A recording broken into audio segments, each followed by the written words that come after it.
I said, "Oh, this was the last time we were doing the time change." Like then they went ahead and did spring or well, yeah, the spring forward crap, and I was like, now it's fall again, and you went back again. Like you guys said a year ago that was the last time it was going to change. And there's Art. Who's that?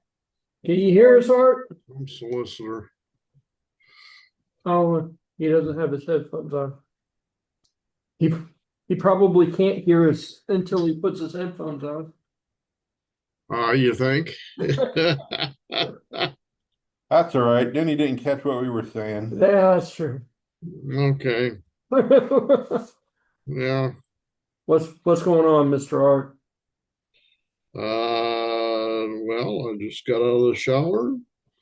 I'm feeling all great. And Awesome. we are preparing for returning to Ohio as of next Wednesday. Oh, So all things go well, and the you know the guys that watch the airplanes are, Still flying planes by then? pardon? If they're still flying planes by then? Well, who knows? Right now, it looks pretty desperate. So, um, I don't know how many of us could. Obviously, I'm retired, so I'm out of that loop. But I'm not sure how many paychecks I could have missed before uh, things would have been really a problem when I was still, quote, working as a wage slave. Yeah. These guys are really caught in a crossfire. They really don't. It's a situation where they don't control it, but they're a victim of it. Yeah. So, I don't understand how they can force them to work, to be frankly honest. well, I don't think they are. I think the guys that are working are volunteers. Well, they're kind of mandated that they're supposed to because it's an essential position, but then they're not getting paid. So it's like, what's the point of working if I'm not getting paid?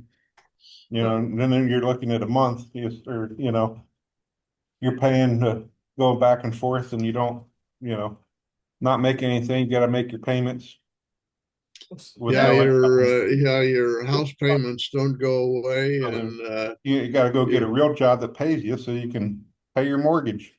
that's the real problem.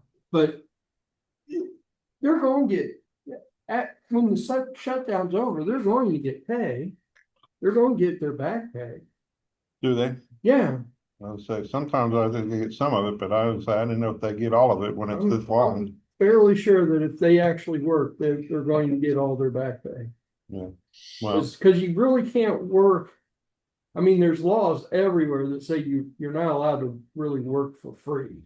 well, yeah, but I mean, it's the yeah, government. They don't get applied by them laws, right?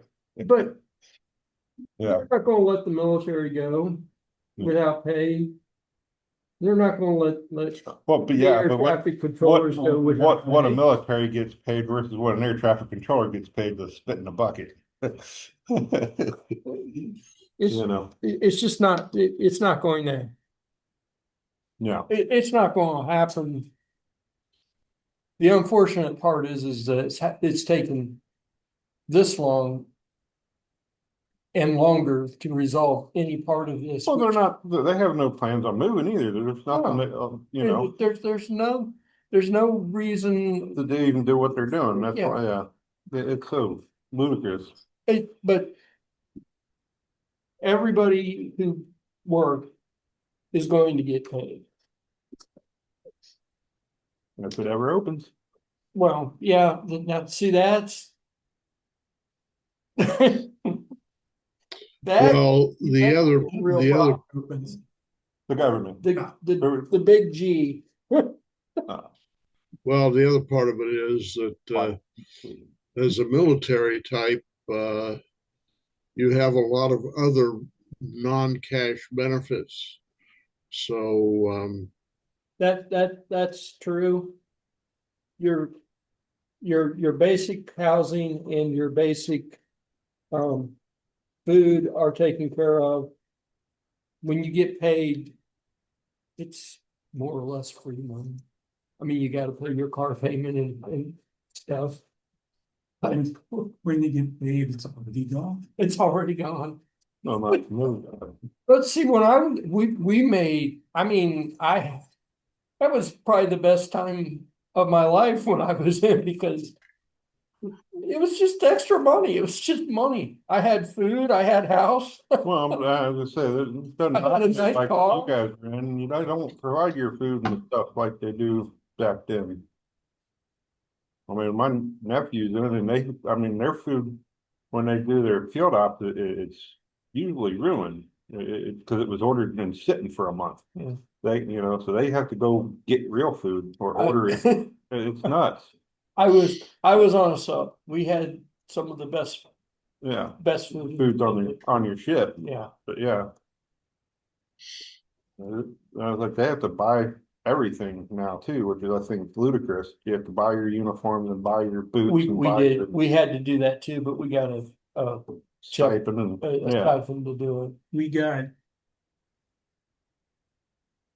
like 5 sets of BDUs, Yeah, and if they got damaged, we could trade them. And it was weird because there was a 50-50 chance whether you were getting a new pair of pants or a used pair of pants. I didn't care. there, Yeah. on the, at the base exchange, there was like a little thrift store. And you could buy used if you Yeah. were pre-owned. It- it's And just- or you could buy new. most of the I prices in think- those exchanges and stuff now are just as expensive Yeah. as going to Walmart. They Or more. weren't, they, Oh, that's Oh, yeah, it's ludicrous. it was getting like that when I was in the prices weren't really any better, but there was no tax. And Yeah. that was usually the saving. what I remember was the schnapps was $1.85 a bottle. Well, I mean, I the remember, pops were a dime. I know we went to the exchange to buy Tylenol or something, and it was outrageously priced. So I just walked into medical and said, I need a bottle of Tylenol, and they handed me a bottle, the same exact bottle of Tylenol that I could get at the exchange for nothing. Well, that's, I remember we go to Rickenbacker, I think the prices on their vending machines were still a nickel. yeah, And I was like, I like hanging out at Rickenbacker, there wasn't much there. Yeah. Watching Spitfires or something. I think we were kind of like Steve with uniforms. I think we were given 5 pairs, but if we damaged them, we were, and then every year you get And, a stipend to buy new clothes. I don't remember a stipend. But I do remember that Oh, if you tore your pants, that counted against you and you had to buy them. But if they wore through, yeah, they'd swap them out. So if you tore them, you take a knife and you just go over them flat. fade them in. Yeah, and then you go swap them. Yeah, I've been doing, I guess that was kind of the same deal, except we got a stipend to do it. I just, I know you could, I know you could go and there was like a little thrift store area right there on the base yeah, no, there used to be back in the days. that had, I don't know, I haven't been, it's been a few years since I've been on a base, but. Well, right back there, right pat or whatever, but I was hoping more got out people of showed base, up. we went down to his base down there and Oh, Art disappeared. Art's back. they, yeah, I was like, we went to the PX and everything, and it was like the prices were just as bad as Walmart, and I was like, that's nuts. Yeah. And then like their boots were $250 and I like their jackets were $200 and I'm like, this is the PX. What the, you know, like, and we weren't allowed to buy because we weren't active, but he was, and it was like, well, that's weird. And like, we could actually go to the Army surplus store off base and they were like $100 cheaper. Yeah. And I'm like, but you're stuck on base, you're not allowed off base, so you're the one paying an extra $100 for the boots and the jacket and the, I'm like, that's stupid. I don't remember our boots being outrageously priced. I remember buying a pair of dress shoes Yeah, for the dress uniform. And they were under $20. yeah. That's what I mean, that's why- 1980 for. I was gonna say, it was in the 90s, it was like they just gave me the dress shoes. Well, yeah, I got a set, but then I forget what happened, but I ended up buying a second set. We got given a set of leather shoes that you had to keep polished and blah, blah, blah. Yeah, Mhm. well, they don't, And- or they just felt leather. I just went to the exchange and bought patent leather because it was much easier. But if you walk in them damn things, Oh, you'll hey. crease them, and that'll ruin the whole Shine thing. and scrape all the skin off the back of your heels. So right before inspection, you put them on your feet, you stand there for very still, and then as soon as you're inspected, you switch your shoes over. That's why I had the second pair. And I bought a third pair of boots. We got Yep. 2 pair of boots, 1 pair of dress shoes, 1 full set of dress greens. I'm fairly sure that I paid for the patent leather, but they weren't anywhere close to, What's and then that? they were $30, maybe, Yeah. maybe. I just been buying a couple extra things.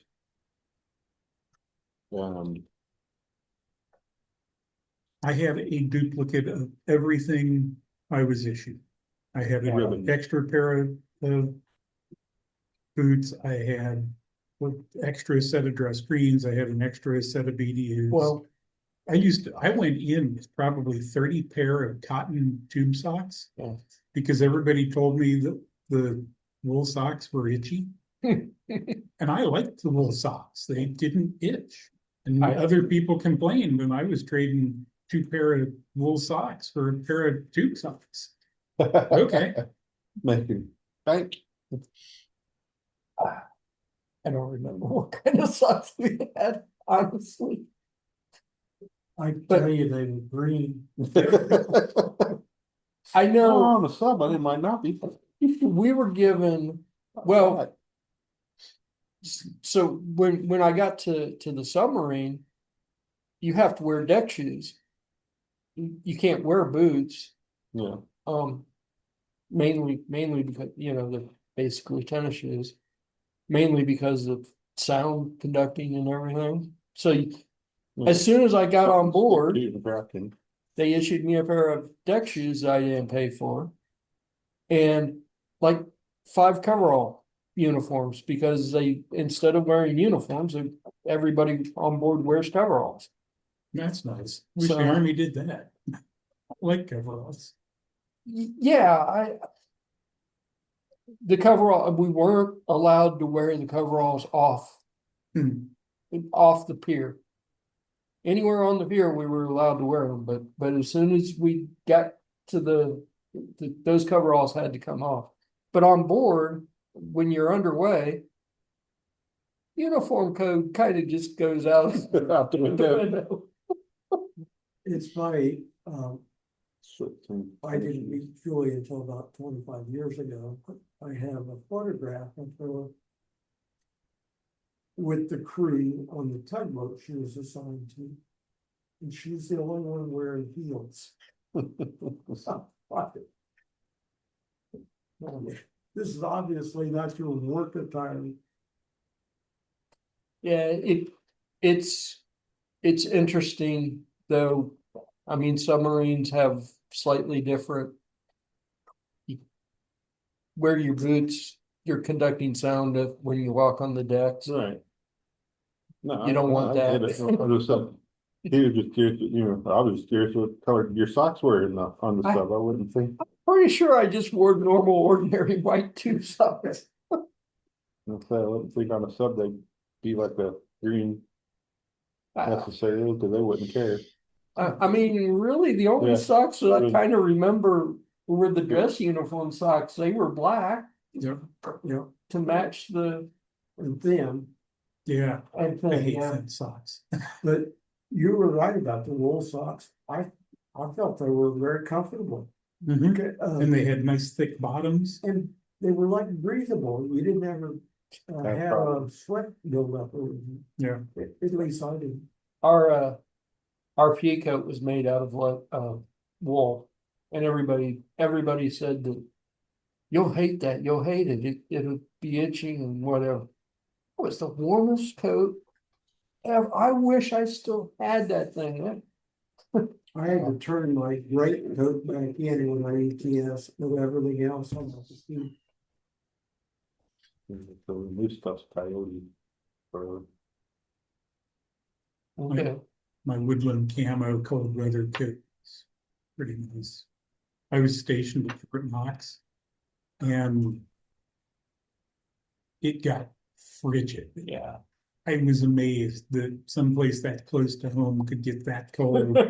And there was 2 weeks where we started up 2.5 and 5 tons and everything diesel. And it just ran for 2 weeks because it was so cold. They were afraid everything would gel.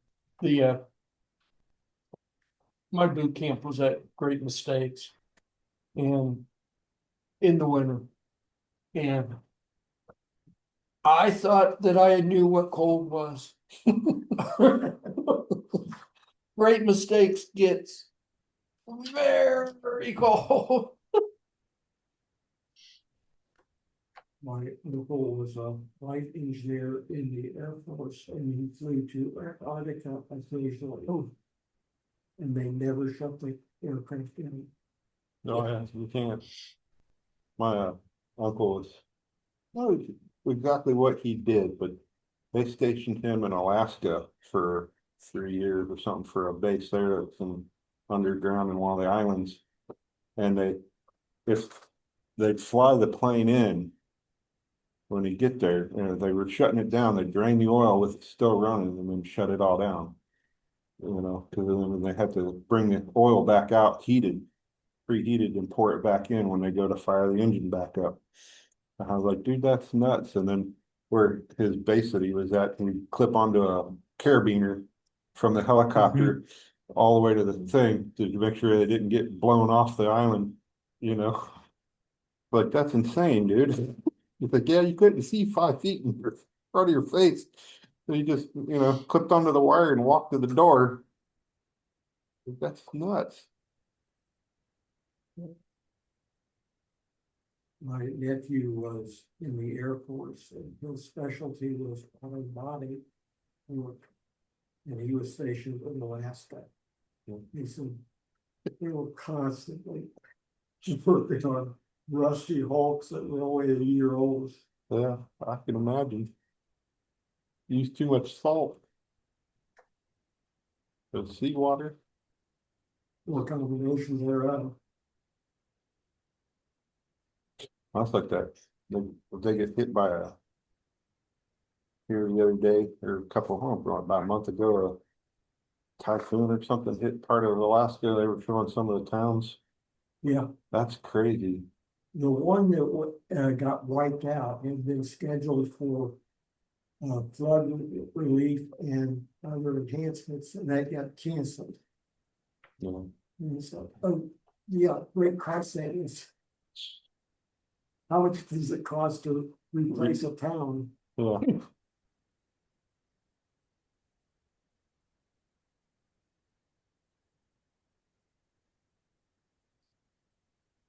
Well, that's nuts. I've been up there for like a month or something.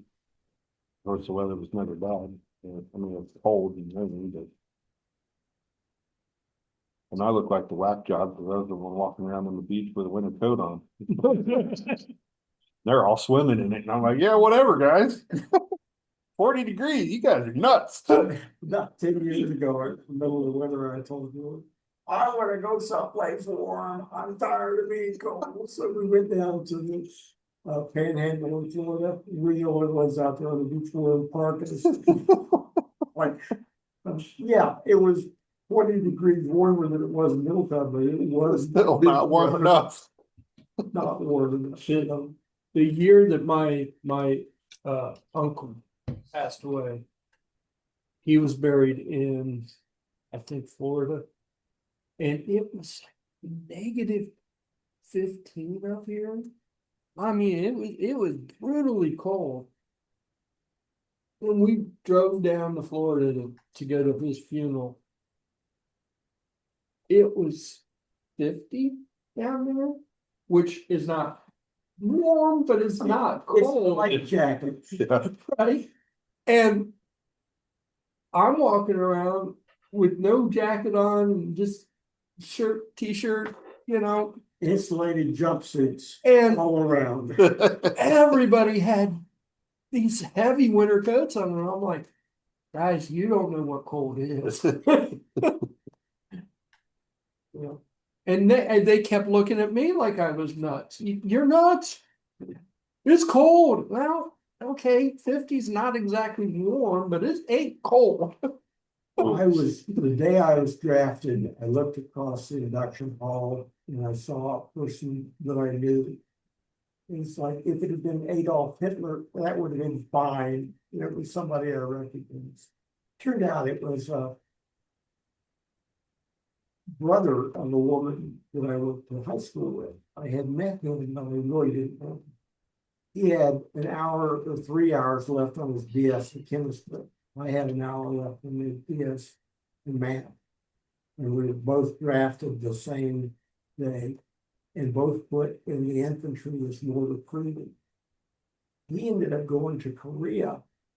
And as soon as I looked at his credentials, I said, "You're not going to do the infantry, we're going to pull you out and do the other stuff." And so he ended up being the battalion commander's driver. And he said, "You don't know what cold is until you're driving a Jeep with the windshield down at 40 miles an hour and it's 40 degrees below zero." Yeah. I can't imagine what the windshield would be. Why the windshield's down, so it don't break. I'm not certain what the rationale was. I think it was. Around. Who knows? I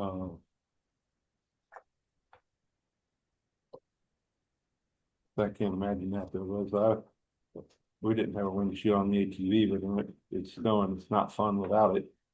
But it's a lot nicer with one, but then you still can't see through it. Yeah. And you don't have a wiper. Well, that probably was the rationale. Those Jeeps don't really have wipers, do they? Yep. You? Good ones? No, There, the motor's not working. We operated, don't they? the older ones were, they did switch to electric, but they had a motor on each side, so they weren't in sync, which really messes with some people. And the pneumatic ones weren't any better. Those ran off of engine vacuum. So when you let off the throttle, they'd go faster. And you give it gas, tap, tap, tap, tap. Well, If you had to really go fast in the rain, you weren't looking out the window. Just stick your head out. that would I do That remember would be- doing that a little bit. that would be the rationale to put the windscreen down. It doesn't do any good to have the windshield wipers going. Well, this friend of mine recently passed, but he's just a very calm, gentle person the whole time I had his room. And he was up by the DMZ and the mortar crew did not go out on the patrol. Was in the DMZ. Only the rifleman did. And his job was when the rifleman came back off the patrol, he had to make certain that they didn't bring any contraband into the camp. And they had to fire dry fire the weapon into a barrel. And one of the riflemen refused to do that. And so my friend pulled a pistol out on him and said, "You will dry fire into the barrel." And so I thought to myself, this is so atypical of this guy, that he's pulling a pistol on somebody. But I can understand that the idea of someone going back into the compound with live ammunition is a loose fight. It was kind of funny though.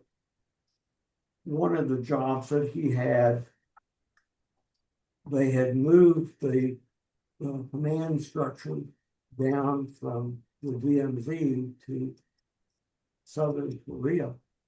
And they had a set of command books that had been left up where he was. So if somebody called in, gave the correct code, and he would look up whatever they wanted to do. They said nobody knew the books were there. So he never got any calls. You know, so he'd sit there and read all day.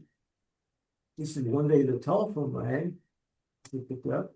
So, "May I help you, sir?" And I says, "What number are we?" "I'm sorry, sir, I'm not allowed to disclose that information." "Well, who are we talking to?"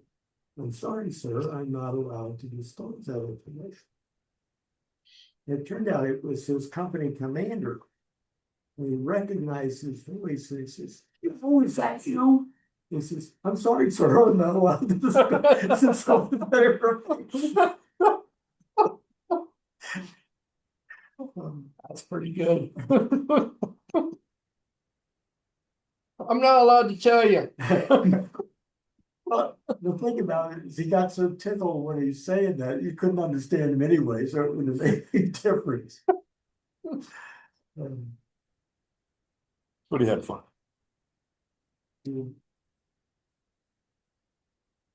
Well, Julie and I went to a hospice sponsored veterans day lunch today.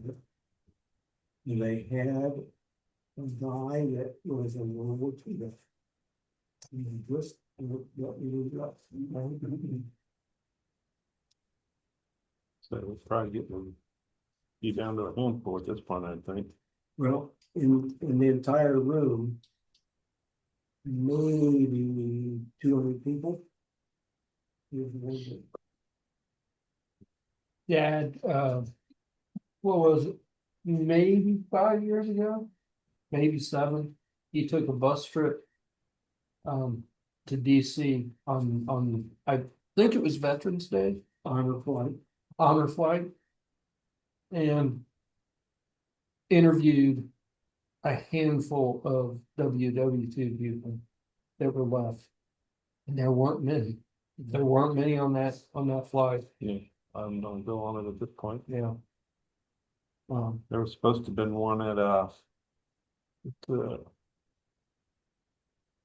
Moncton has I don't know, there's a I think that's outfit that does restoration, yeah. and they restored like 35 or so planes, and they have just finished restoring a duck. Yeah. And there was supposed to have been one at that, and he didn't, because his health was. I think they flew out of Lunkin, so Yeah. I'm not 100% sure. But Oh, the Batavia, they were supposed to go down for the day, go to a bunch of memorials and whatever. And he said by the time they got there and they had the dinner and all that, everybody was just tired and wanted to go home, and nobody really wanted to go to the memorial. So, yeah. which I guess makes sense because those guys are 100 years old. Yeah. I went to the.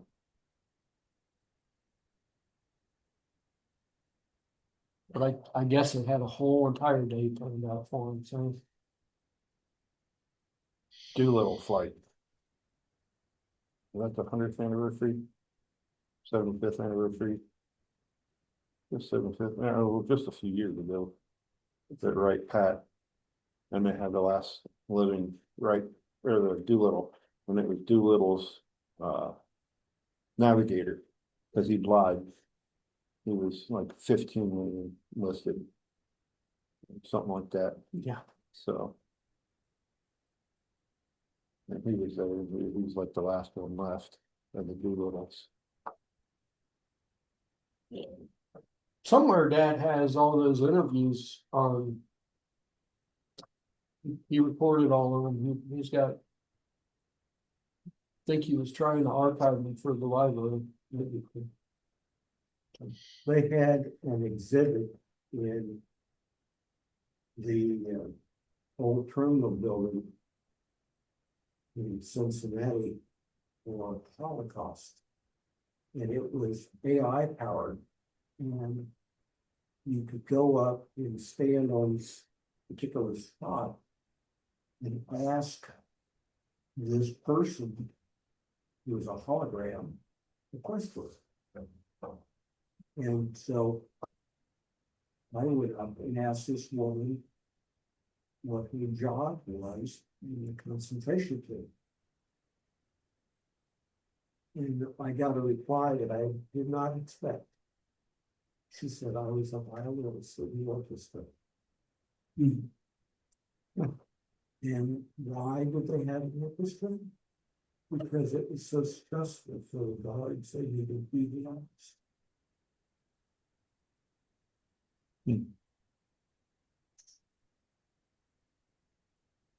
When other people ask other questions, it was the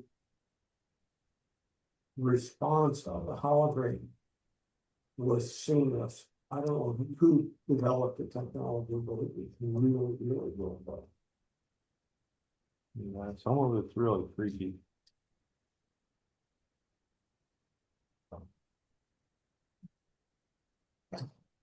Well, this woman was long dead. I'm not certain when they did the interviews or how they coupled it up. Yeah. You know, archiving that information was kind of cool. Well, I know that that's was Dad's intention when he did it. He wanted like a living record of what those guys did and whatever. I don't know where the interviews actually ended up. I'm sure he was working at the library at the time. I'll say there was a big push for that too. There was a series of podcasts or something, or somebody that's been doing that for last several, like 10 years or something. Yeah. Well, I A mean, video series on my History Channel or something you can watch. Dad wasn't the only one doing it, but he got on that honor flight because he worked at the library. So I'm sure if you go up to Middletown, somewhere you can find those. They might even be on the internet, to be honest. 'Cause that's what he was doing. He was working on the history of Middletown. And I guess they had him because he was ex-military or whatever. Shoved him on that flight and said, go interview these guys. Well, I can only remember meeting one Holocaust survivor. I was probably 17 or 18. And he survived because he was a plumber. He had a skill that was necessary. But that didn't prevent him from being, he had to lay down over a trench. You know, they stacked weights on his back to see how much weight he take before he broke back. And he still had a deformity, but he survived.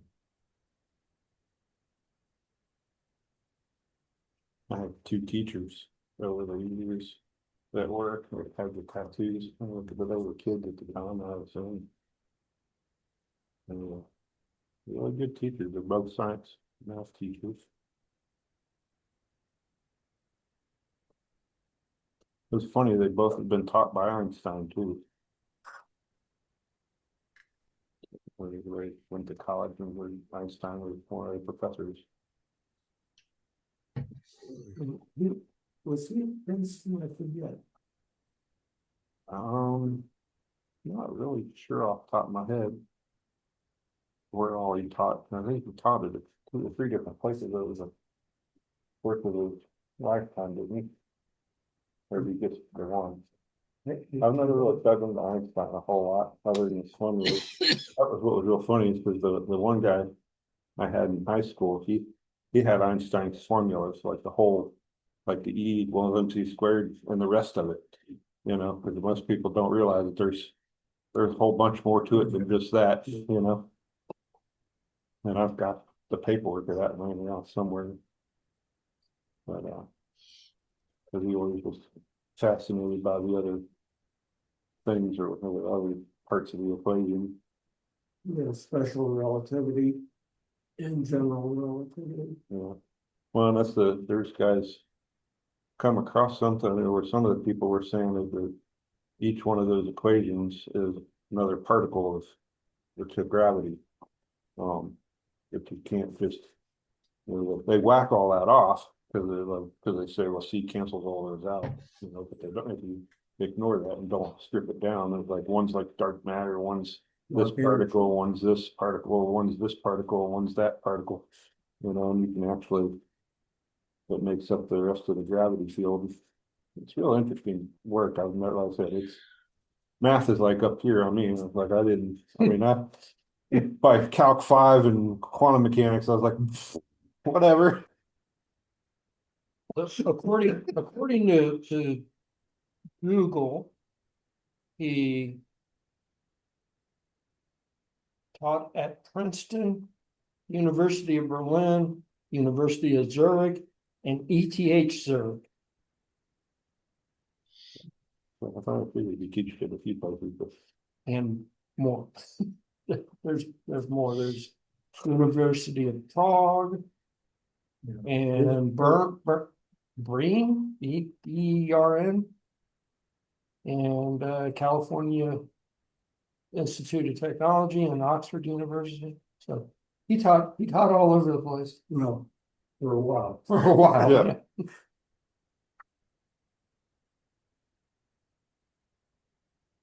well, There's Ray. Ray. Oh, I forgot to bring what Ray scanned my little character, my little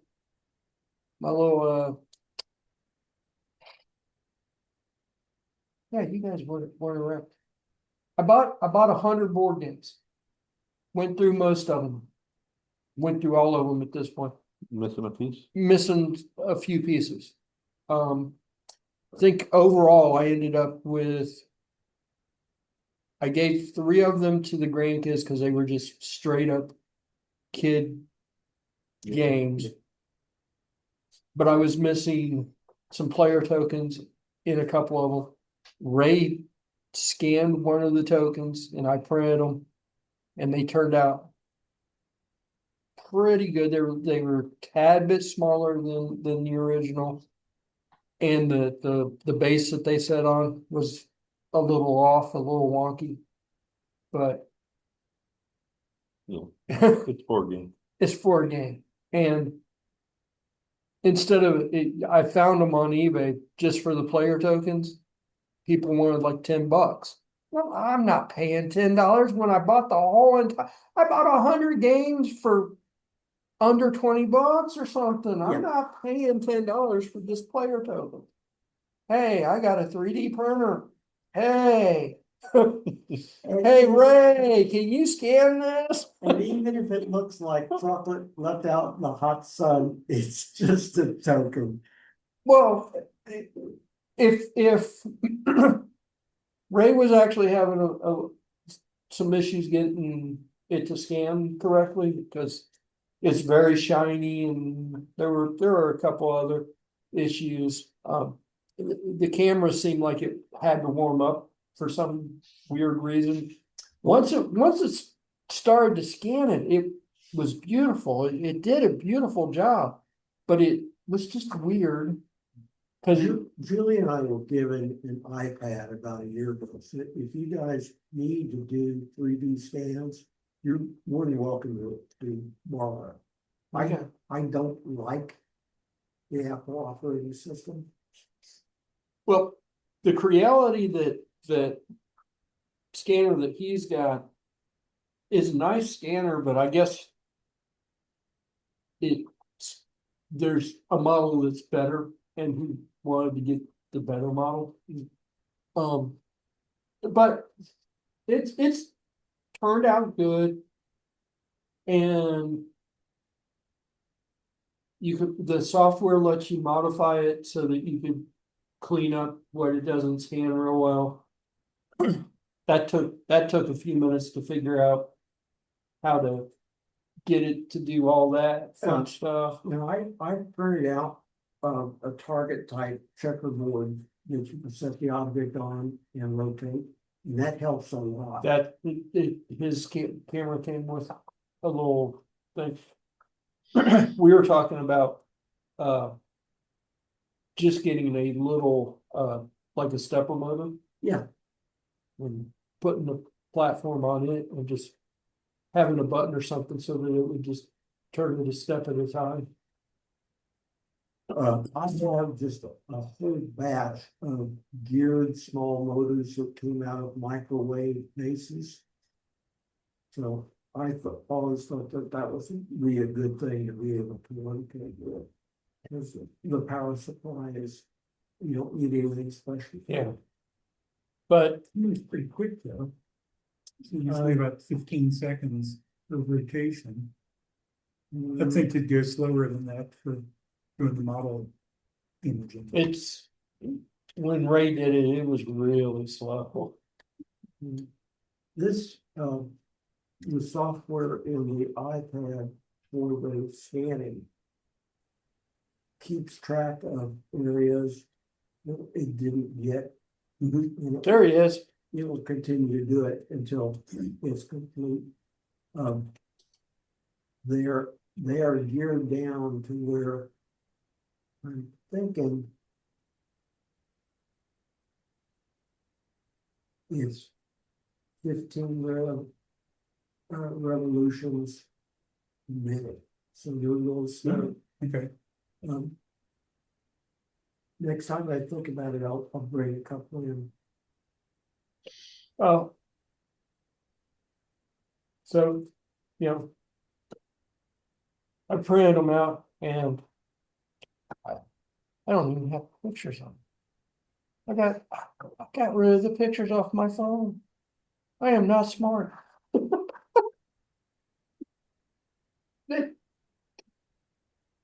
There's like a little face on one of these characters.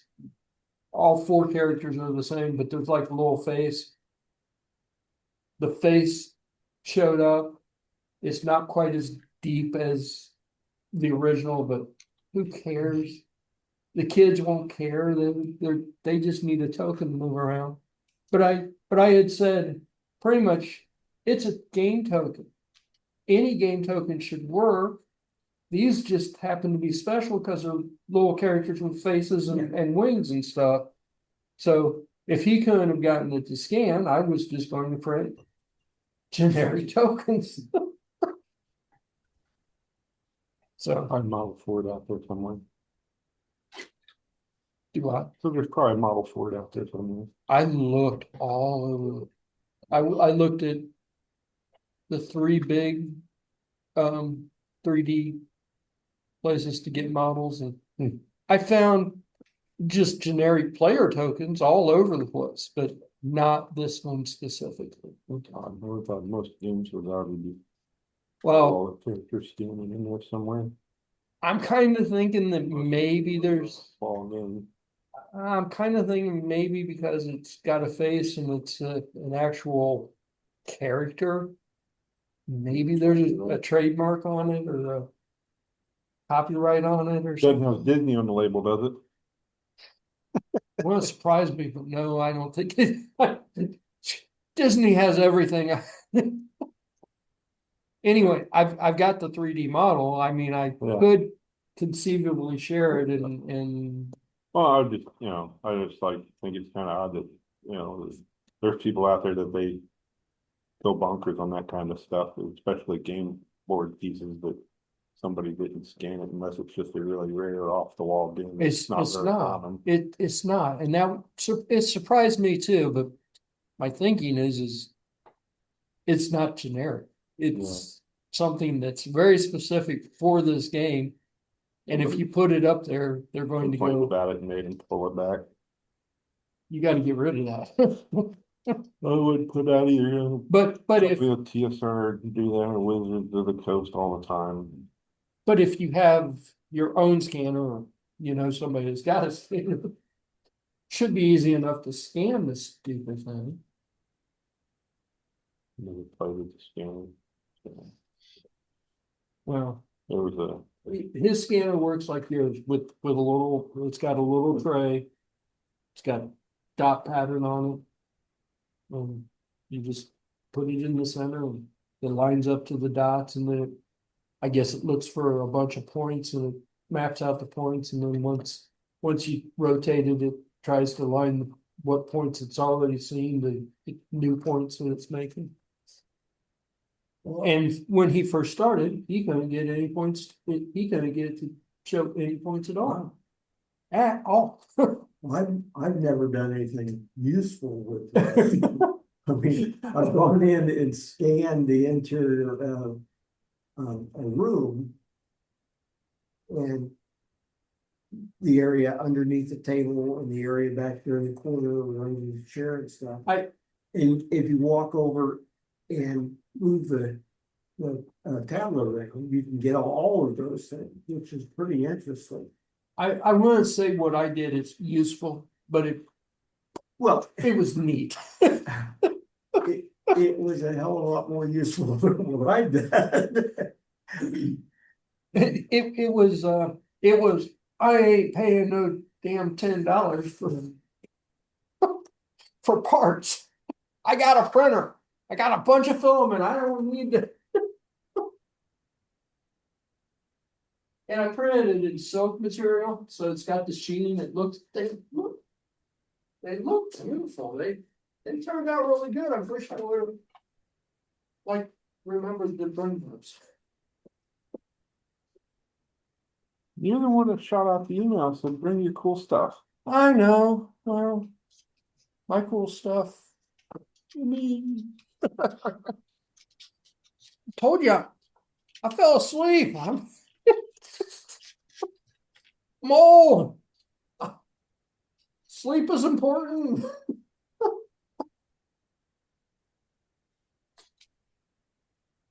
Patty's birthday was the 27th. She is now officially older than me again. By a whole. And a reminder of it, you will never be older than you. She will always be older than me, actually. Yeah, I had that backwards. Yeah. You'll never age progress. Stopped abruptly because she takes you out. She it's kind of, she hit 55, and all of a sudden she can't remember stuff and other stuff, and I'm like,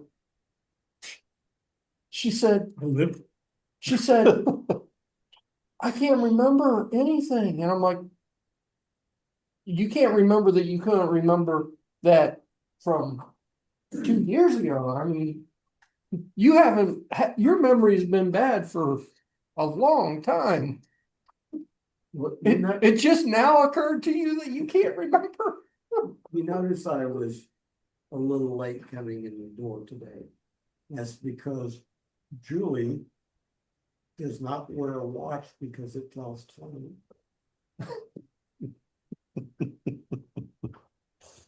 I'm sure the math works in that somewhere.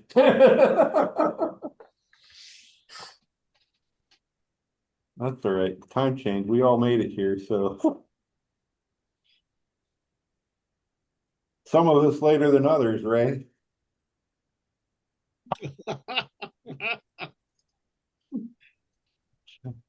It is what it is. How you doing?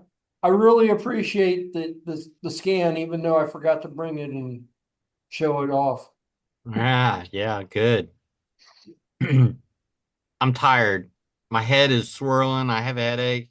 Drinking coffee. Or hot cocoa. It's not bourbon. No, it's not bourbon. Got your Christmas lights up though, right? Yeah, I do. I do. There. Yeah, I still have them on there. No, I was in Los Angeles. Um, technically this morning. I left at about 1:30 a.m. Um, for LA time. Flew down to Dallas Fort Worth and then flew up to Dayton. Got to work here at around noon, little afternoon, and the crew here had some food for me. I've been playing with 3D printers and answering emails. One of my vendors, we're going to be getting a bunch of spare parts from them. They have a lot of extra space. Well, I don't want to say a lot. They have extra space, some extra space in the crates. And they wanted to know, did I need anything from China? So I'll be buying some more filament. I'm gonna get some specialty silk and dual color, multicolor, stuff like that. That Jayco, J O filament that I got from you. Yeah. I really like that stuff. That stuff works really well. You had me all worried that it was gonna be crap. You could have got away with murder there. Yeah, I want my money back. I want my money back.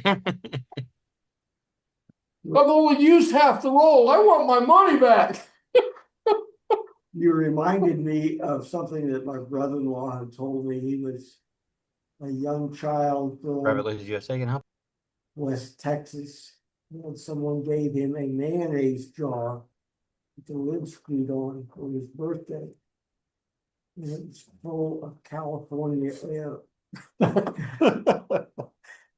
And you can't open it because if you open it, you'll lose all that California air. I mean, that was one of his prized possessions as a child, was a jar full of California air. I don't know whether Ray's gonna get a shipment of Chinese air or not. I don't want Chinese air. I want filament. So instead of having empty space in the crate, I'm telling them, fill it up. Any space that's available, let's calculate whatever. And there's 4 crates, and I don't know how much real space is going to be available. They're telling me there's going to be at least space for 80 rolls, 80 boxes of filament. Wow. So, As long as it's filament, not opium, you're good shape. yeah.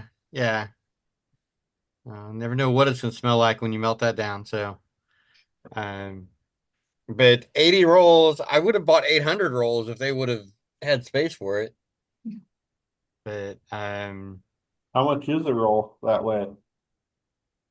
it can be anywhere from $8 to $12 a roll. It depends on what it is. Actually $4.50 up to like $14. It depends on what it is. Yeah. If it's just your basic PLA. blue, Colors. basic black, you're looking at $5 a roll. PLA. PLA plus whatever. This shipment I'm pushing more towards dual color silk 1 kilogram rolls, gold, silver, bronze, some of the basics there, but I'm also looking for some blends between the filament itself. Half of it is gold and half of the as you splice each piece of filament, not just the whole roll, but each section of filament, it's half gold and half red.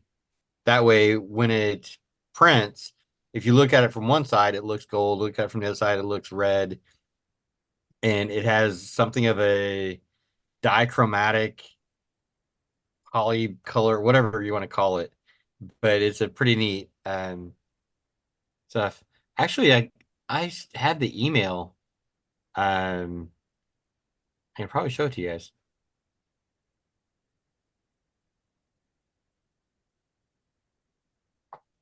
I got some JO filament off of eBay for like $10 a roll. Came in 2 days because it's down in Huber, Kentucky, Yeah. down where the UPS thing is or whatever. And it was dual color. It was green and purple. And that I do have a picture of. Host disabled my sharing screen. Well, I probably did. I probably didn't enable. Hang on. Just uncheck the top one. There you go. Should do it now. This is that's kind of what he's talking about. It's got two colors. You look at it from one side, Oh, yes. Over here. green, and if you look at Do you guys see the no, purple egg? No, No. no, Okay, I'm trying. there it there is. we go. There we are. Okay. So do you still see it? Yep. Yep. Okay. So I'm guessing you're seeing the gold and purple, Yeah, green and gold. yep. There's a pastel silk.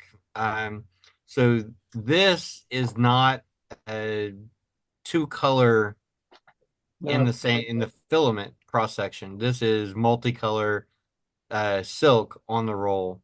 Yeah. Same thing here with the red and the gold. This is multicolor on the roll. Otherwise the left side would look different from the right side. Some soft matte pastel. Okay. Multicolor, same roll, yeah.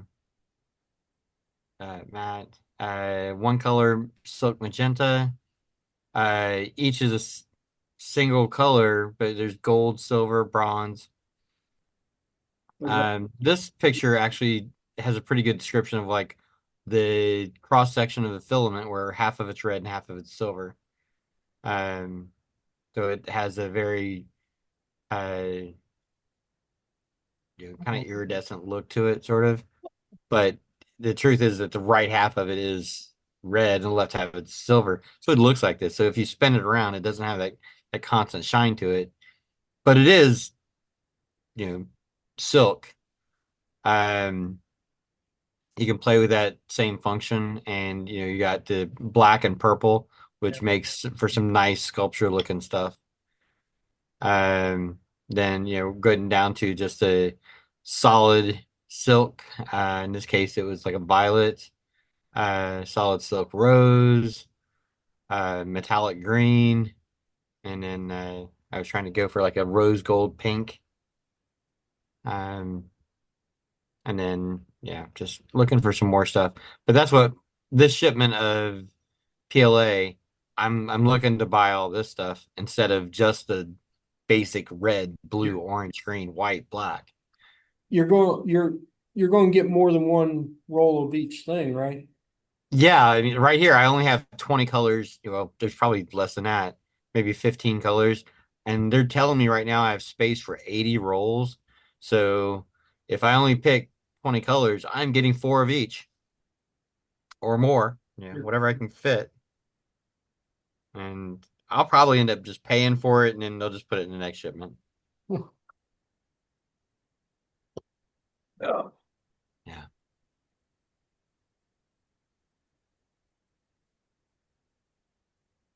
This is Do you guys want to buy any filament? yeah. off the new roll. Yeah. That's cool. And it actually, if you look at it, if you kind of change it back and forth, it actually changes colors. So it's definitely purple on one side and green on the other, but if you kind of do this, you'll kind of see purple, green. And on the side, you'll see green, purple. It's really funky stuff. But that's some of that JO stuff. I paid $10 a roll for it from Huber. Yeah. And I don't want you guys thinking, hey, I'm out here trying to make a 20%, 30% profit. If I charge you guys anything more than what I paid for it, it's because I'm trying to cover my shipping and duties and, you know, all the other crap. You're getting some stuff that I haven't seen. I've not seen any of that pastel stuff. Well, the silk is kind of common, but you know, the dual color, the matte, the pastels, The it's pastel, out there. But even if you go to Micro Center, you're going to be paying, gosh, at least $18 to $28. It used to be like $32 for that kind of that stuff. And I'm trying to talk to my vendors and say, hey, what can you get for me? We're just trying to fill up the empty space in the crates. And I know I can't fit a pallet jack in there and some other stuff. So small boxes. Fill it up with mice, If it was hamsters. if it was the whole shipping container and I was looking for, hey, let's fill up space, man, there's a couple stores I've been to in China. I'm like, man, I'll take 500 of these USB cables. I'll take 1,000 of those cables. And yeah, because you go down to the gas station and you try to buy a USB cable, they just rake you over the coals. Yeah, they do. Yeah. This company, I have bought several USB cables from AliExpress at this point.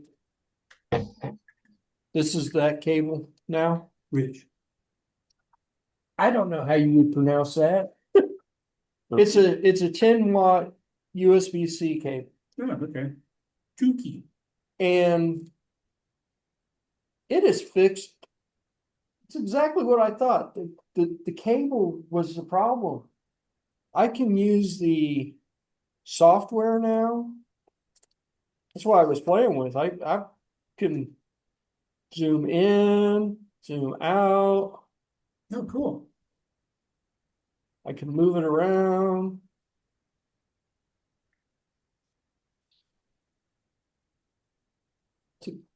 That cable has fixed a lot of stuff. And look, I'm even able to run OBS correctly and get a dual picture like back in the day, which I couldn't do with the other cable. So that cable has fixed a magnitude of sins, and I bet it cost $3. Mhm. I should have ordered a dozen of the damn things. And it's long, it's 3 foot. One of those soft silicon ones. No, buddy. it's fabric. Oh, okay. Cool. Yeah, I'll be done here in a few minutes. Oh. It's I think I messed up and ordered these instead of magnetic ones. Mhm. I'm glad I did. I'm glad I did mess up because this works. It's not a magnetic one. Yeah, well, the magnetic ones are all USB 2. And I mean, that's handy, but slow. I use them for charging. I don't use them for data. Yeah. Well, That's it. The one sitting on my nightstand that gets used every night is at least 3 years old now and still working. Speaking of nightstand, I meant to bring down. Does anybody need a set in place charger. External, An inductive Yeah. charger? That's my only qualm with this phone. It doesn't do inductive charging. Yeah, I'll take it. because neither of our phones use that. You remember those, So she had an iPhone. No, No, she, no, she has an iPad. okay. you remember those round displays, the bigger ones that I had? The coil that's in them, I found out, is inductive. Charger? It's not a charger, there's no battery, Oh, okay. but you could set it on a charger Power source. and it will power the display. Of That's kind of cool. course, you can't program it like that or anything, Yeah. but You pick it up and it turns off. So again, back on. Well, It must be me. Oh, that's one of the cool things of Julie's car is there's a spot where you throw your phone in there and if it's not inductive charging, it will charge and couple to the new phone that I want to get supports mhm. inductive charging. But currently, those stupid little round displays, I would love to have an inductive charger. Cause I'm sorry, I forgot it's all right. to bring it down today. I've had it. Memory. On the queue. I've got a few of them. My last Motorola was inductive. I bought 4 for like $3 each Yeah. and gave one to my mom. I don't know. I know I've got a few. That old watch that you had found and given me. There was an old I don't remember. It was an old Android watch that we could not get to charge and we took it apart and blah blah blah. Well, I never really did much with it, but it's got a little teeny tiny inductive charger thing. It's really too small for that display. I vaguely remember that there was. Well, it was it's really too small for that display, but I kind of took the display and oh yeah, it's working. No, it's not. Oh yeah, there it works. But having a charger that's actually the right size would be great. So, but it's no big deal. It's just one of those extra things that I get. I opened that one display up and went, why is there a coil of wire in here? Not thinking it had anything at all to do with a charger or a wireless power or whatever. I thought it was RFID for a long time, but I have that too. It doesn't. Or at least the stupid specs for it don't say anything about RFID. So. But that's what I thought it was. If they look at you putting like your key for your door or something on it, they'll watch and I make those near field things like your hotel rooms or whatever. Yeah. Well, that's why I thought, okay, maybe an upgraded model of this, because those round displays were very obviously used for something else. Some other product, maybe a thermostat or something, and repurposed for us. Surplus material for something that got stopped being made. Something.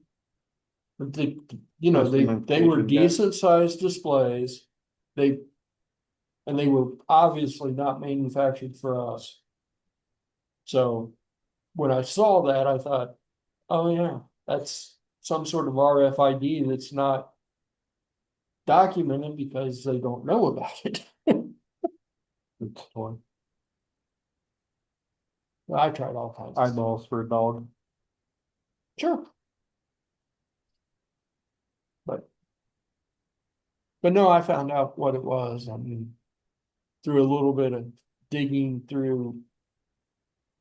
I think I finally searched the FCC ID number and the FCC said what that was, and I was like, oh, that doesn't make any sense. There's no battery. Why does it do this? Work inside the lab. Wireless transmission, but Yeah, well, whatever firmware was on there to start with, was supposed to pair with some app on your computer.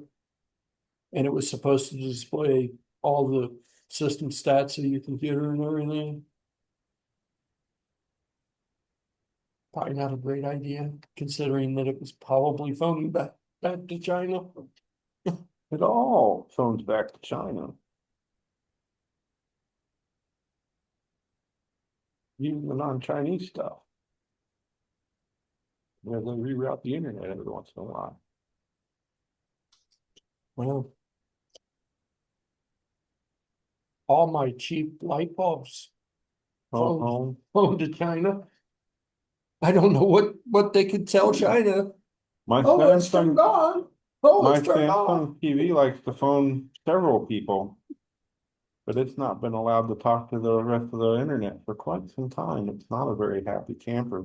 My IDS software says that it sounds on my thing about 50,000 times a minute now.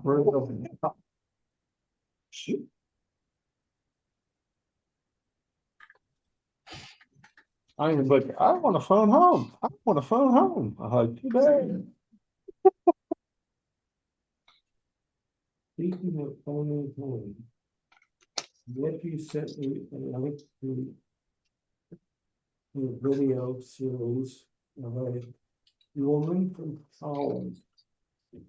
She's riding a motorcycle from Patagonia to Alaska on herself.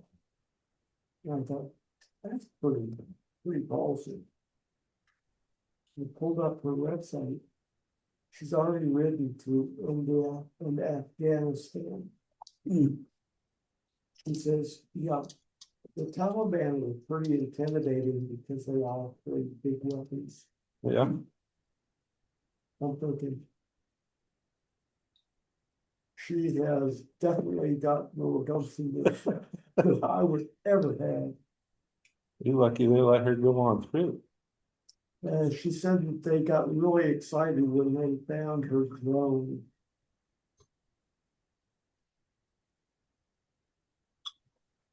Hey, Aiden. $20. Not yet. Not yet. He's supposed to be making a project. He has a Delta 3D printer that is kind of needing help. Hmm. If you want to At this point, we think that it needs a Z-axis plumbing sensor and just a little bit of time to make the right brackets to put it back together. I don't think it's going to be much more than that, but You need a lovely. yeah. it's been sitting there for a while now. So now you're saying it's make a great CNC machine for a plasma cutter. Well, it's got well, no, probably not, because it's a Delta, so it's got the arms Oh, and not Got the. 3 arms positioning the extrusion head. But Ray does have some Creality Ender 3s that probably would make a decent CNC machine with the right firmware and modifications. Yeah. got a lot of extra aluminum parts and brackets and what is it? It's 20 millimeter braces and stuff. I'm trying, Ray, I'm trying. Yeah. Cause the next thing I can see Ray buying is some more of the bamboo H2s or H3s or whatever those things are. Well, I've got a contact up in Columbus area that he's been on vacation for a couple weeks or out of town, whatever. And I'm supposed to call him back after November the 4th. So today, That was yesterday. yeah, I'm supposed to call him back today or tomorrow or something. I'm looking to get a bunch of SATA drives from him, some RAM, and 3D printers. So we're gonna get some 3D printers from him. Just remember how hard it is to get rid of the under threes. Yeah, I know. I had a significant problem with my printer today.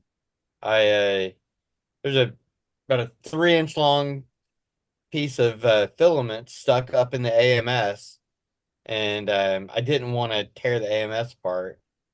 And I did figure out how to unplug some of the hoses and push the filament through those hoses, so it came out. Um, then I started to connect the printer up and was going to send some jobs to it, and it would not connect. And I thought that maybe their servers down, cloud services are down, something. But turns out something else on my network was trying to use the same IP address, so nothing wanted to talk together. I think it's dragging down my whole network. It's really fun when a printer, a network switch, and a computer all have the same exact IP address on the network. How does that? Well, Done people before me. But like every third time or half the time you go to it, you get the control management for the switch. And then every once in a while, the print job would print, and you're like, what the hell's going on here? And it's like, why do these all have the same IP? yeah, yeah. My Every third time's the printer, and half the time it's the switch, and it's like, we used Uh, to set manual IP addresses for our printers at the shop. And I always did it at the end. You know, the range, they all started off at 100, computers were all 100 and printers were all in the 200 range. yeah. But keeping track of some of that was like, well, there's 12 printers sitting here. Which one is which? I had one boss that was absolutely convinced that the best IP address for a gateway was .127. Because he had this whole math thing about how you could get to the gateway in 3 cycles quicker. Damn it, nobody does that. Just don't. Also in What the was middle the of cycle, like 100th of a microsecond? Oh, yeah, it was. the sort cycle for the My- chip. Yeah, Well, oh, I saved 100th of a microsecond today. this AT&T router is exactly opposite of what the shop router was. So it starts off at the high end and assigns everything down. So now if I want to put a static IP on something, I've got to assign a low number instead of a high number. This is bizarre. I'm like, why did they do that? That's completely backwards from every other router I've ever seen. Buddy was telling me today about the one of the intern programmers asked him about how to resort an algorithm. Which was the better way to do it, this one or that one, and so of course, and they spent 2 hours evaluating. There's only a 4 millisecond difference between the two, but there was like a 15-second delay accessing the database. And it's like, maybe we should have done something with the database API instead of the messing with how you sorted pull the stuff out of the database. To save 4 milliseconds, you could have saved 12 seconds by fixing the database stuff better. I know we bought we bought a bunch of network printers at some auction from some company. And they were all assigned to a static IP. And would plug them in and net crashes just constantly. Yep, that printer and that computer have the same IP address. Well, that's easy to fix. Okay, reboot. And we have two things with fixed IP addresses, the gateway and the DHCP circuit. I don't really use fixed IP addresses anymore. At the time, I think that was the easiest way to get some of those printers to actually work and talk to the network. Include all my Proxmox management and Well, yeah, but I mean, that's all new stuff. We're talking 20 years ago. yeah. VMware's been around a long time, sir. Yeah, well, And it's nice to know where it's at on the network. yeah. 'Cause when the dumb people don't know where it is on the network, it's really fun to try to figure out how to bring up the plant. Well, see, that's what I said, and I drew a little picture of our entire shop and put little printers everywhere, wrote the IP address, and my partner came in and went, "That's stupid," and threw it away. And I'm like, He threw out your network now? "What?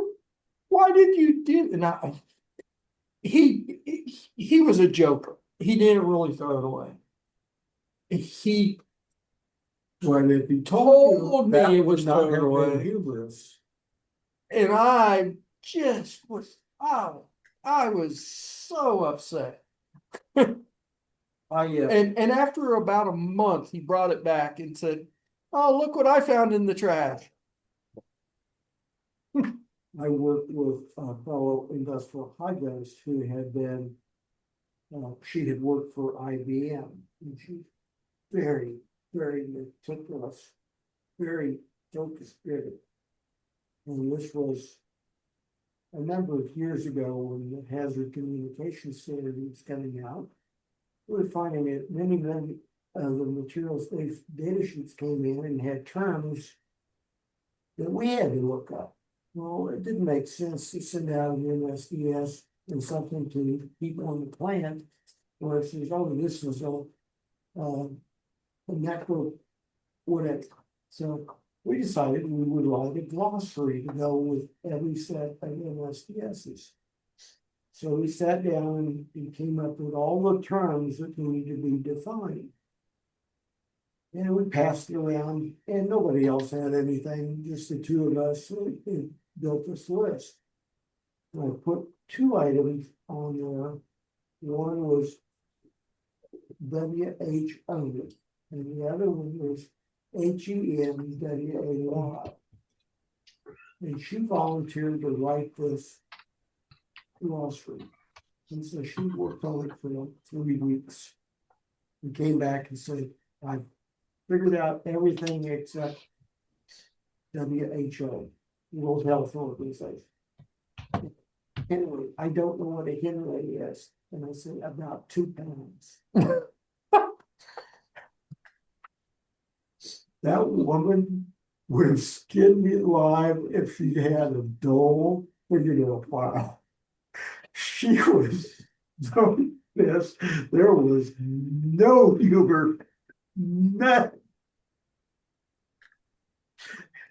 See, that was kind of me. I was kind of like, "Oh, I spent all this time. I've set all these printers up. I know what all the IP addresses are. I know what our next assignment will be if we get another printer."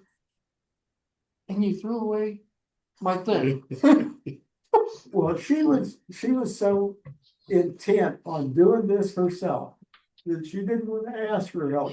I knew it her to have to come to me and ask that. And, I don't know whether she spent 5 or 6 days trying to research that. I had all of it. I mean, because of the way the network was, I had assigned IP addresses to all our computers and our server and the whole entire thing. I had it all worked out. We were going to do this block for these devices. We were doing this block for these devices. God. And he let me stew like that for like a month. I was just, every time I would go in, I'm just gonna stay back here in my little workroom. I'm gonna do my work. Don't talk to me. Mine's just a block in the DHCP server. It's got the Mac, the assignment, and then a comment that is what the device is, where it's physically at. Yeah. Uh, Well, see, it's probably what I probably should have made it more simple. But I wrote down like an actual map. Yeah. There was the store, there was the basement, there was the upstairs, because we were sharing.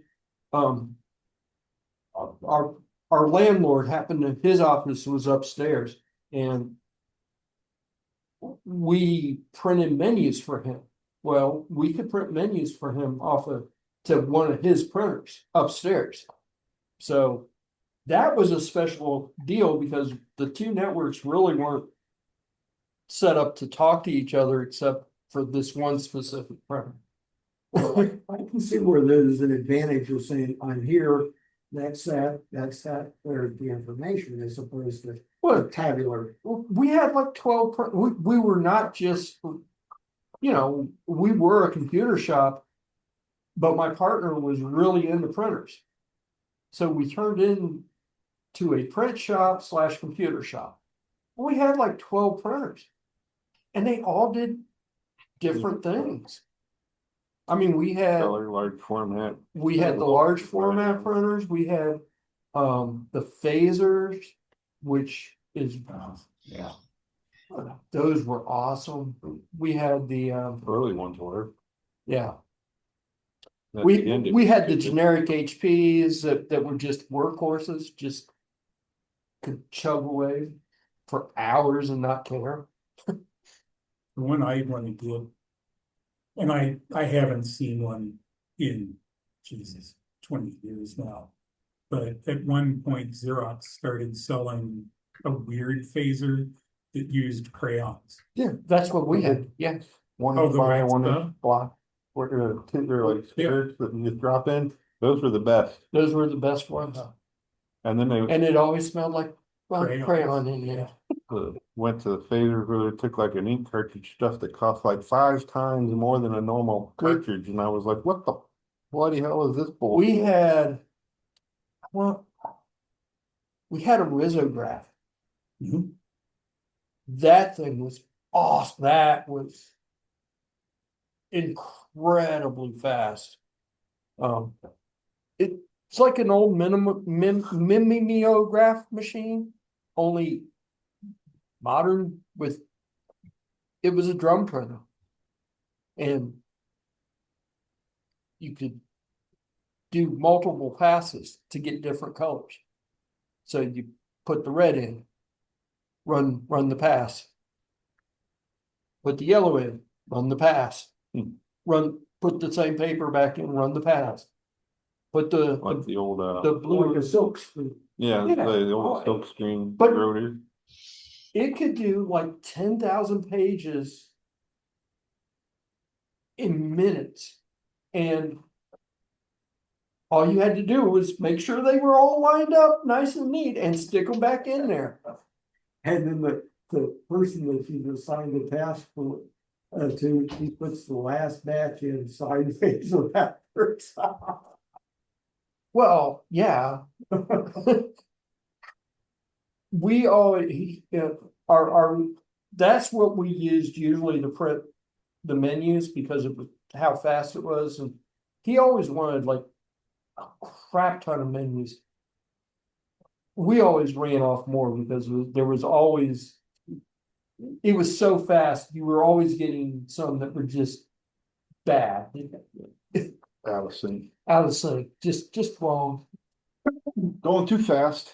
But that was an awesome print. I don't know what happened to that printer. That was an awesome printer.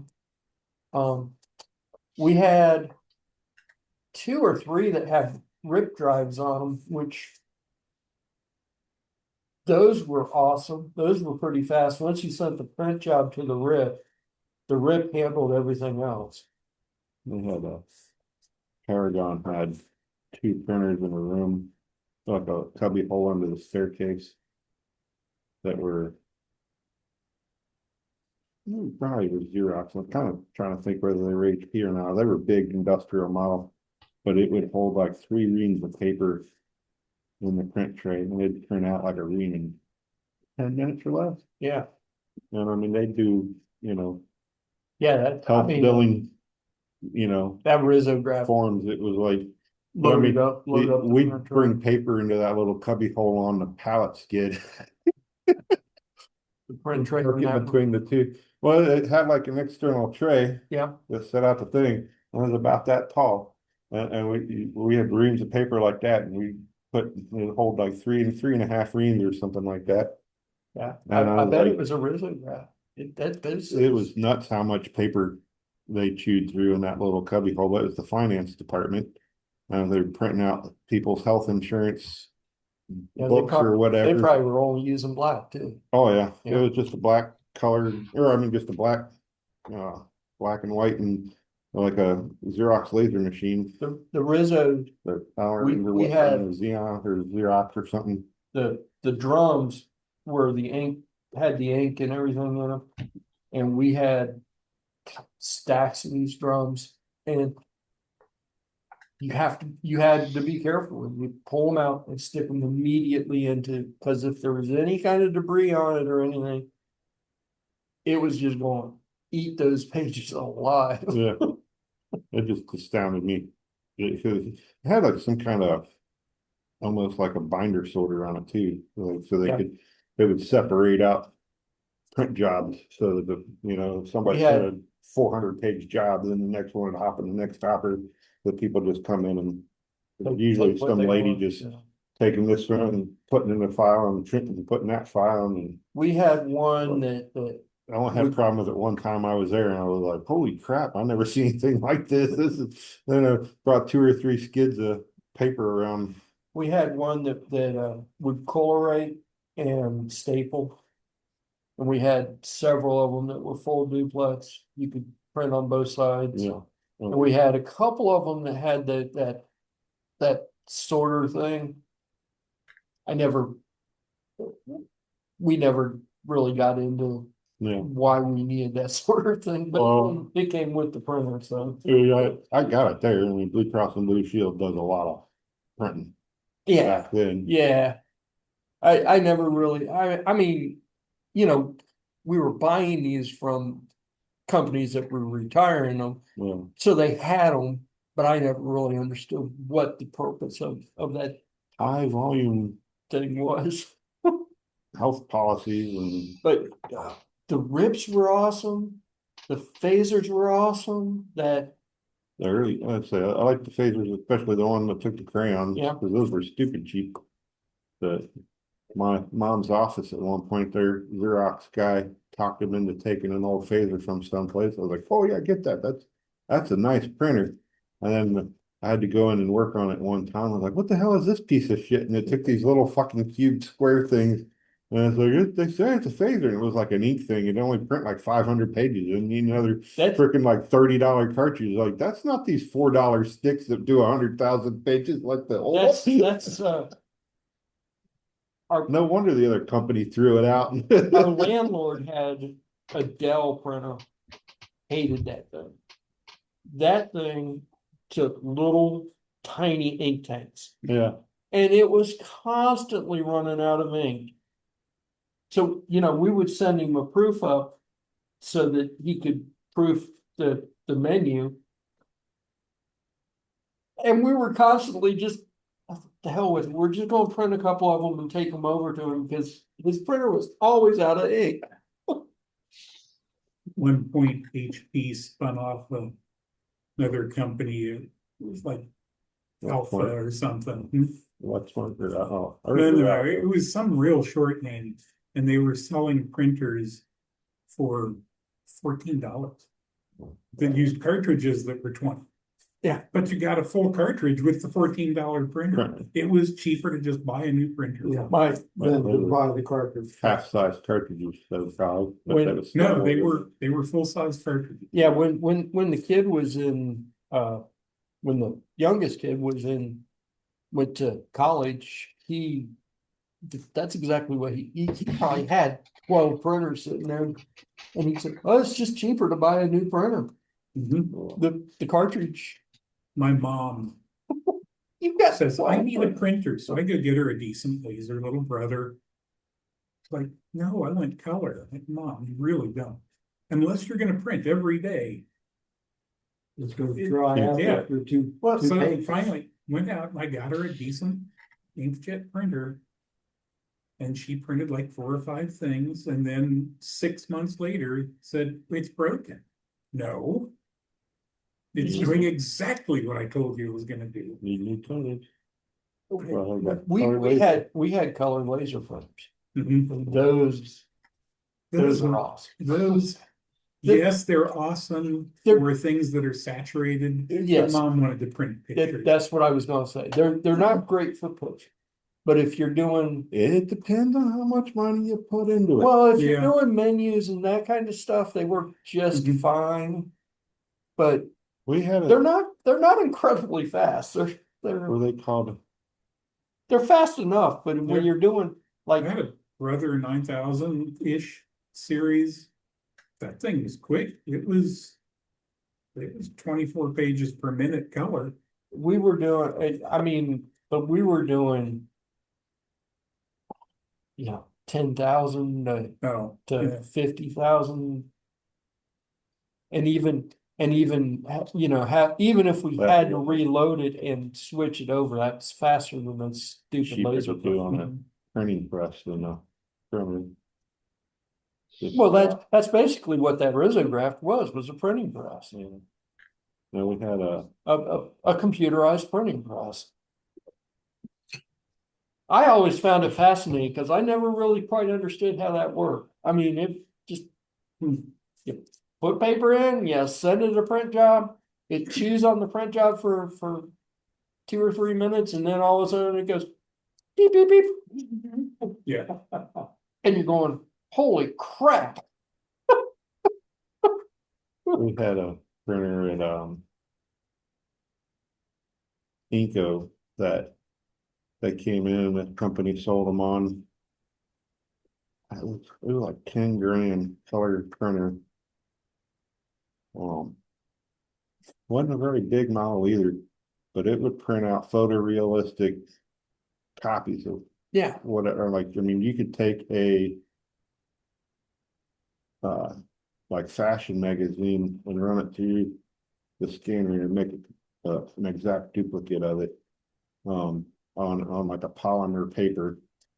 And of course, the point of that was they wanted, like, the government contracts would allow that to be acceptable for their photographs for the metal samples, for the carbon count and all that kind of stuff, that we wouldn't have to retain the samples. But then the software used a random number generator for each photo ID.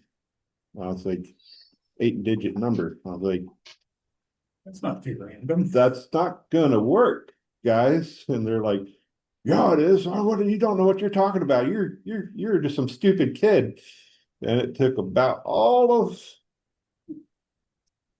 month and a half before the numbers were like, because of the pictures, and they printed out another one because there was something wrong with a batch of steel, and the one picture was steel, the other picture was an aluminum. It's like, that can't be right. This is supposed to all be the same sample from 3 cores off the rod, right? I was like, told you.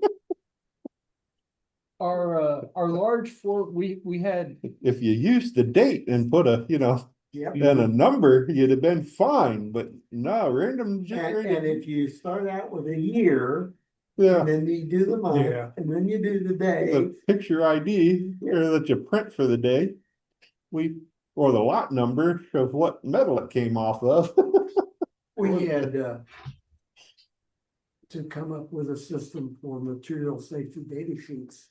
And as you can imagine, on a 2,800 acre facility, there's a lot of different products that need a material safety data sheet.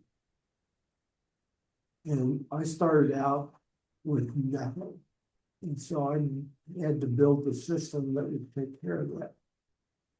And I've known from previous experience that you don't let people alphabetize stuff. You get 3M under THE and Arabic 3 under Minnesota Mining and Manufacturing or under M. So it's like, all right, we're going to assign a number because everybody knows how numbers work. Are you sure? Do they? Well, I thought so. And Dewey Decimal System, you need a degree. the technician I had, I thought, okay, we're going to take this manufacturer and that's going to be, we'll start out with the A's, that's A10. The next manufacturer, that's going to be A20 and then A30. And that will give us room to slot stuff in there.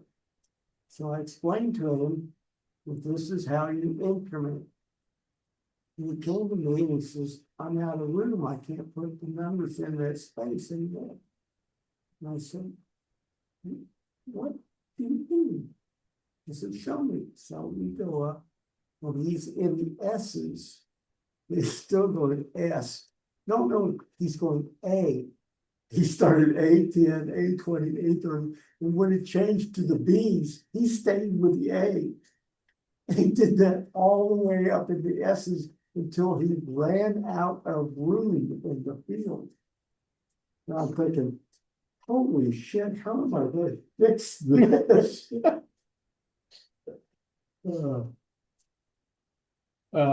We had, I think, 3 large format printers that were ink based, but we were printing so much stuff. Yeah. The ink rarely had a chance to go bad. And they also had, we had, one of the Epsons had a huge tank that it literally sit outside the printer. So one of the large formats One of the Yeah. large formats, yeah. with the rubber hoses. When we got it dirt cheap. We got it for, I think, $50. So it's It a was- $1,000 printer at least. It was leaking ink. And nobody could figure it out. Well, we had printer parts everywhere for a while. And my partner goes, hey, I'm pretty sure that one of these hoses just disconnected from the clippy thing broke and it just dislodged and it was just shooting ink everywhere. And that's exactly what it was. And then we had one that came from a place in Franklin. It was an HP. It was a nice printer. It was an expensive printer. But HP, in their infinite wisdom, decided to use plastic parts instead of Yeah. They're on the metal parts. generation 5. Yeah, probably. But it was a large format printer. And Handlesburg. the handle was broke. Oh, that was an easy fix. That was, we got that printer for like $5 because they did not want to fix it because HP was going to charge them a small They fortune. want like $300 for the tray.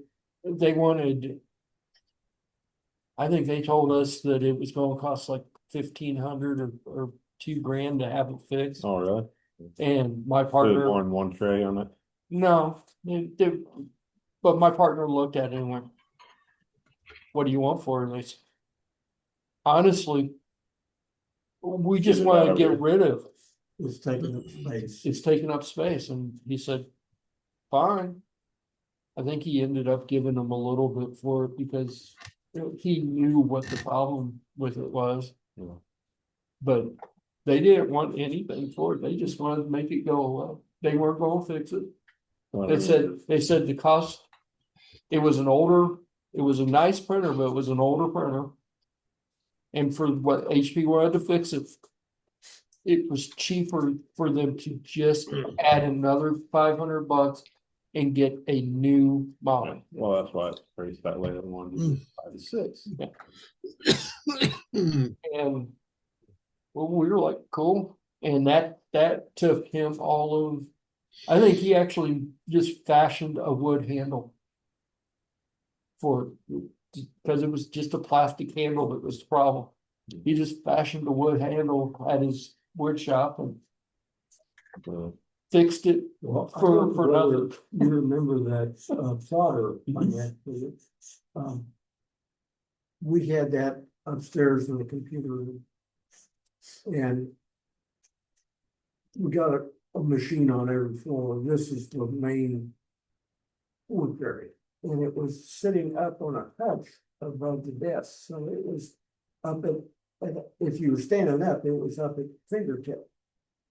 And so when you wanted it, the two of us took it down, and it's sitting in the middle of the floor, just occupying space. And so I'm tired of tripping over this son, so I stood it up and in. The problem with that was the sump, was full of ink. You leaked out on the parquet floor. Oops. When I brought it down here to you, it still had ink all over it from that. Yep. I apologize for that. I No ended up issue. going in with a chisel and chiseling that block of parquet out and replacing it because I could not get the ink out. Would have been easier to stain the rest of the floor. Hmm? Would have been easier to stain the rest of the floor. No, I had a spare block, so I just chiseled out. They were pre-finished. I just chiseled out the one that was We turn colors. was color coded. Crazy It was sleep. really easy to find. And for a while. Ray needs to go home and go to sleep. I'm gonna have to call Carol and have her come and wake him up. You're waiting to turn off the. I hate when he was asleep. He needs to sleep. When he was talking about being in LA at 1:45 this morning, Yeah. I was reminded of the old Dunkin' Donuts commercial where the guy comes, it's time to make the donuts. And He eats Time to himself go up. home.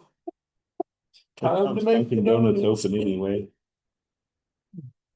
The reminder you had for me. You were talking about the mayonnaise joke. When I was about 10. We had a trash barrel that we burned garbage in. And I took a bag of garbage out there, and in that was an empty mayonnaise jar. Mostly. And I tossed it in and made sure everything's burning okay and turned around and walking back to the house. And that mayonnaise started boiling in there and ignited. And from 30 feet away, it knocked me down on my foot. Oh, that's cool. And so I dumped out a jar of mayonnaise. Put it in there, got back. Well, it shot the biggest ball of flame straight up into the air. It's like, oh. And Dad Man- built me. Mayonnaise are flammable? Oh, yeah. Oh, Yes. Mm.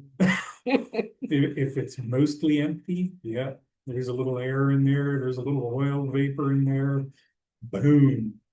And I told my dad, that was so cool. And he and I took a 50-gallon drum and put a piece of 2.5-inch thick bulletproof glass on the end of it. And he let me blow stuff up. I'd get inside that drum. Boom, had an igniter, old military That's cool. detonator. It We're was about fun. we're about 4 minutes away. We are in person again next week, so maybe Ray will wake up, maybe he won't, but Will you join us, Ray? Not today. not today. Anyway, Have a safe flight, Art. yes. We'll see you guys later. We'll see everybody later. We gotta stop the meeting. Where's the stop the meeting button? And We need an over air on the horn far first. right. Oh, jeez. Wake up, Ray. Why would they?